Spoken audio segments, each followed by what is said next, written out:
అందరికీ నమస్కారం అండి. జేడి వరల్డ్ యూట్యూబ్ ఛానల్కు స్వాగతం. నేను ఈరోజు చేయబోయే రెసిపీ వెన్న కారపూస అండి.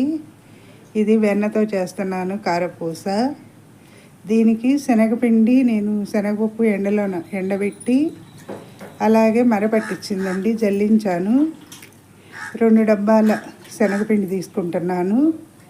ముందుగా ఒక డబ్బా, ఇది 2వ డబ్బాతో. ఇవి జల్లించిన శనగపిండేనండి. ఇది మనం ఎంతైనా కూడా బయటకన్నా ఈ 2 డబ్బాల శనగపిండికి 2 డబ్బాల బియ్యం పిండి తీసుకుంటున్నానండి. ఇది బియ్యం పిండి కూడా జల్లించాను.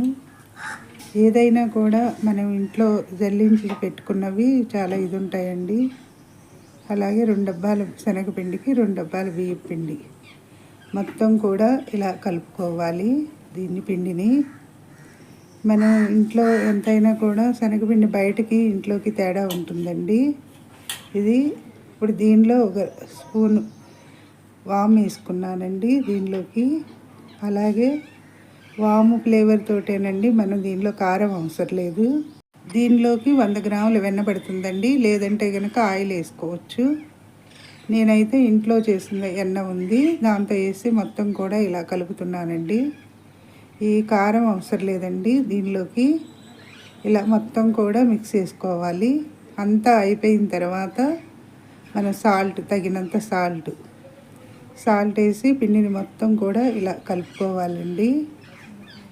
కలిపిన తర్వాత మనం తేమకి సరిపడా మనకి ముద్దలాగా అవ్వటం కోసం వాటర్ పోసి కలపాలి. దీనిలో పిండికి కొద్దిగా వేసుకోవాలండి. వాటర్ అనేది వేసి పిండిని ముద్దలాగా కలుపుకోవాలి.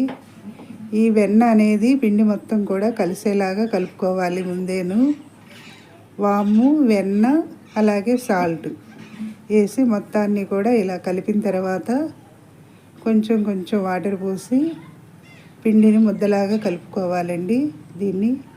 ఇది వెన్నతో చేస్తాం కాబట్టి వెన్న కారపూస. ఇలా పిండిని ముద్దలాగా కలిపిన తర్వాత మనం సబ్స్క్రైబర్స్ పెరగటం లేదండి, సబ్స్క్రైబ్ చేయండి. మరిన్ని వీడియోస్ చేస్తాను. నేను చేసే రెసిపీస్ మీరు కూడా చేసి ఎలా ఉంది కామెంట్లో పెట్టండి. ఇలా పిండి ముద్ద అయింది కదండి. బాగా చేతికి అంటుతుంటే కొంచెం ఆయిల్ వేసుకోవాలి, లేదంటే కనుక సరిపోతుంది ఇలాగా. ఇప్పుడు ఈ పిండి ముద్దని మనం చక్కెరాల గొట్ట ఉంటుంది కదా, లేదంటే కనుక కారపూస ప్లేట్ పెట్టుకుని దాంతో ఒత్తుకోవటమేనండి. ఇప్పుడు స్టవ్ వెలిగించి మూకుడు పెట్టాను. డీప్ ఫ్రైకి సరిపడా ఆయిల్ వేసుకోవాలండి. ఆయిల్ వేడైన తర్వాత ఇప్పుడు మనం కారపూసను ఒత్తుకోవాలి. ఆయిల్ వేడైన తర్వాతే మనం ఈ కారపూస అనేది వేసుకోవాలండి, లేదంటే కనుక సరిగ్గా ఏగదు. ఇది ఫ్రై ఐటెం కదండి. ఒక పక్క వేగిన తర్వాత మరోవైపుకి తిప్పుకోవాలి. ఇలా ఫ్రై చేసుకోవటమేనండి ఆయిల్లో. ఇవి పిల్లలకి స్నాక్స్కి చాలా బాగుంటాయండి. హాలిడేస్ అయిపోతున్నాయి కదా, అందుకు పిల్లలకి ఇవి చేసి స్టోర్ చేసుకున్నా కూడా 1 మంత్ వరకు నిలువ ఉంటాయి. 1 మంత్ వరకు ఎలాంటి ఇది ఉండదండి. మనం ఆయిల్లో ఫ్రై చేసుకున్న దాన్ని బట్టి ఇలా ఒక్కొక్కటి ఫ్రై చేసుకోవాలి. మనం వీలైనంత వరకు ఇంట్లో ప్రిపేర్ చేసినవే పిల్లలకు పెడితే మంచిదండి, బయట కన్నా కూడా ఫుడ్ అనేది. ఇప్పుడు బయట రకరకాల ఆయిల్స్ వేస్తారు కదా, అలా కాకుండా కనుక మనం ఇంట్లో చేసుకుని ప్రిపేర్ చేసింది చాలా హెల్త్కి మంచిదండి. ఇది ఈవినింగ్ స్నాక్స్కి, జర్నీస్లో కూడా చాలా బాగుంటుంది.